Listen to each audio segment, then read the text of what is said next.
आज हम चीन के एक बहुत ही जदीद तैयारे KJ-500 के बारे में जानने वाले हैं। अच्छा, ये कोई मामूली जहाज बिल्कुल नहीं है। ये तो जदीद जंग का वो उड़ता हुआ दिमाग है जो पूरे मैदान जंग का नक्शा ही बदल कर रख सकता है।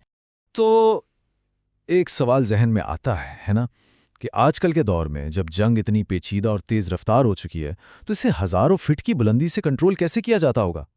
इसका जवाब दरअसल एक खास टेक्नोलॉजी में छुपा हुआ है। और वो टेक्नोलॉजी है AEWNC, यानी airborne early warning and control. अब अगर इसे बिल्कुल आसान लफ्जों में समझना हो तो यूं सोचें कि ये आसमान में एक उड़ता हुआ कमांड सेंटर है, एक ऐसा जहाज जिसका काम सिर्फ उड़ना नहीं बल्कि पूरे जंगी माहौल पर नजर रखना और अपनी फौजों को जीत की तरफ लेकर जाना है। अच्छा, इस तैयारे के किरदार को समझने के लिए जो पहला जाविया है वो है उसे आसमान का निगहबान समझना, बिल्कुल एक ऐसे चौकीदार की तरह जो बहुत ऊंचाई से हर एक फरकत पर गहरी नजर रखता है। और इसी किरदार को निभाने के लिए मैदान में आता है चीन का KJ-500। इसे शानशी Y9 के एयरफ्रेम पर बनाया गया है और ये तकरीबन 2014 से चीन की फिजाइया का एक बहुत ही अहम हिस्सा है। और ये बात जहन में रहे कि ये कोई आम जासूस तैयारा नहीं है, ये तो एक मुकम्मल कमांड पोस्ट है जो आसमान में तैर रही है।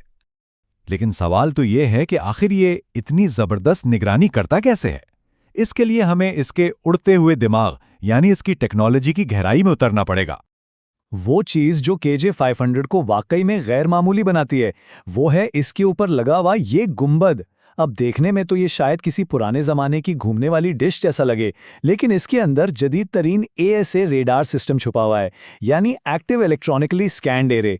ये टेक्नोलॉजी की दुनिया में एक बहुत बड़ा कदम है। और इस जदीद रेडार की सबसे बड़ी ताकत वो है 360 डिग्री की मुकम्मल कवरेज। मतलब ये कि इसकी नज़रों से कोई भी सिमत, कोई भी कोना छुप नहीं सकता, कोई ब्लाइंड स्पॉट नहीं, बच निकलने का कोई रास्ता ही नहीं। तो ये उड़ता हुआ दिमाग आखिर काम कैसे करता है? चलें, इसे 3 आसान हिस्सों में समझने की कोशिश करते हैं। सबसे पहले ये रेडार एक ही वक्त में कई सिमतों में सिग्नल भेजता है। फिर इन सिग्नल्स की मदद से ये बेवक्त सैकड़ों टारगेट्स को ट्रैक करता है, चाहे वो दुश्मन के जहाज हों या मिसाइल। और आखिर में इसी मालूमात की बुनियाद पर ये अपने फाइटर जेट्स को सीधे सीधे अहकामात जारी करता है। और इसकी जो सलाहियतें हैं वो वाकई में हैरान कर देने वाली हैं। सोचें जरा, ये सैकड़ों किलोमीटर दूर तक सैकड़ों टारगेट्स पर एक साथ नजर रख सकता है। ये नेटवर्क सेंट्रिक वॉरफेयर का एक मरकजी हिस्सा है। मतलब फौज के तमाम यूनिट्स के साथ हर वक्त राब्ते में रहता है। और ये सिर्फ देखता ही नहीं बल्कि इलेक्ट्रॉनिक वॉरफेयर में भी सपोर्ट फराहम करता है, जिससे पूरा मैदान जंग एक फ्लाइंग कंट्रोल रूम में बदल जाता है।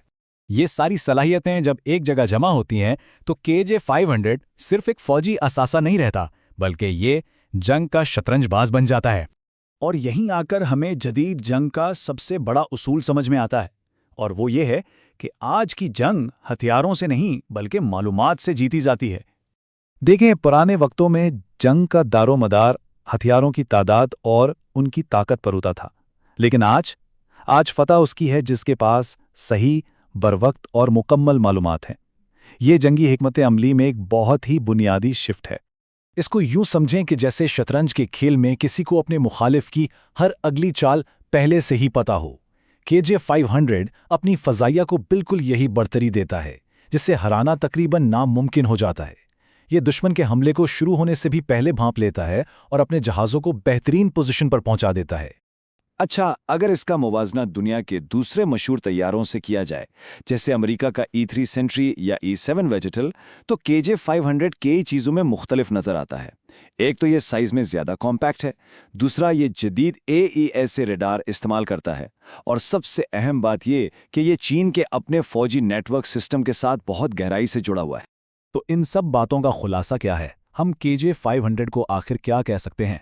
शायद इसके लिए सबसे बेहतरीन तशबीह एक उड़ते हुए कंट्रोल टावर की ही होगी, क्योंकि ये सिर्फ एक हवाई जहाज है ही नहीं, ये तो एक मुकम्मल निज़ाम है।